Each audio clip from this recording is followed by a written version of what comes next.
Баңгизатты Бишкектен ар кайсыл жерине таштап сатып жүргөндөр кармалды. Кыргызстанда кафе жана ресторандарда чылым чеккенге тыюу салынат. Бишкектеги ири өрт чектөөгө алынды. Күндүн орчундуу жана урунттуу окуяларын баяндаган Айтмакчы программасы кызматыңыздарда биз менен чогуу болуңуздар. Даярдалып, түтүкчөлөргө баштыкчыларга салынган Баңгизатты Бишкек шаарынын ар кыл жерлерине таштап, кардарларга ошол жерден алып кетүүгө шарт түзүп берип жүргөн кишилер кармалды. Бул туурасында Ички иштер министрлигинин маалымат кызматынан кабарлашты.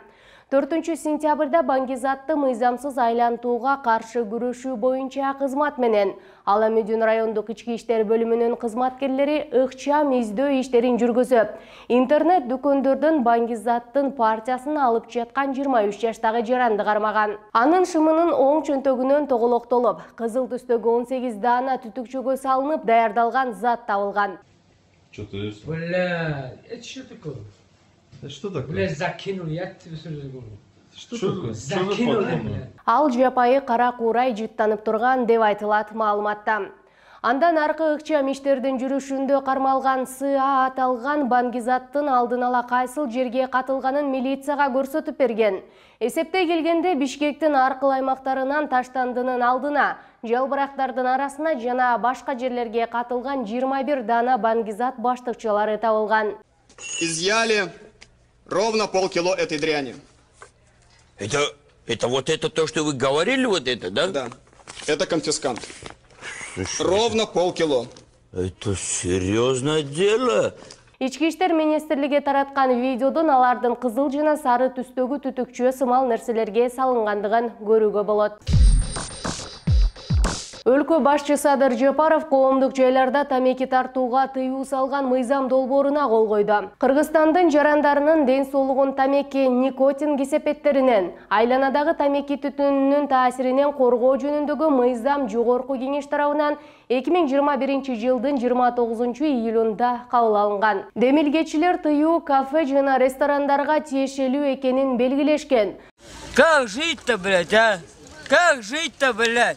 Документ өлкө калкынын саламаттыгын тамекини колдонуунун кесепетинен коргоо, ошондой эле дүйнөлүк саламаттыкты сактоо уюмунун тамекиге каршы күрөшүү боюнча рамкалык конвенциясын ишке ашыруу максатын көздөйт. Буга чейин демилгечилердин бири депутат Айнуру Алтыбаева долбоор биринчи окууда кабыл алынып, кийин ал толукталганын белгилеген. Мисалы, аялдамаларда жана аэропорттордо тамеки сатууга тыюу салынган.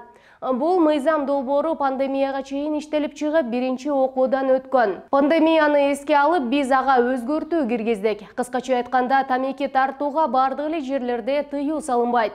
Бирок коомдук жайларда тамеки тартууга тыюу салууну сунуштап жатабыз. Чылым чеккен адам башкалардын эркин дем алуусуна тоскоол болбошу керек.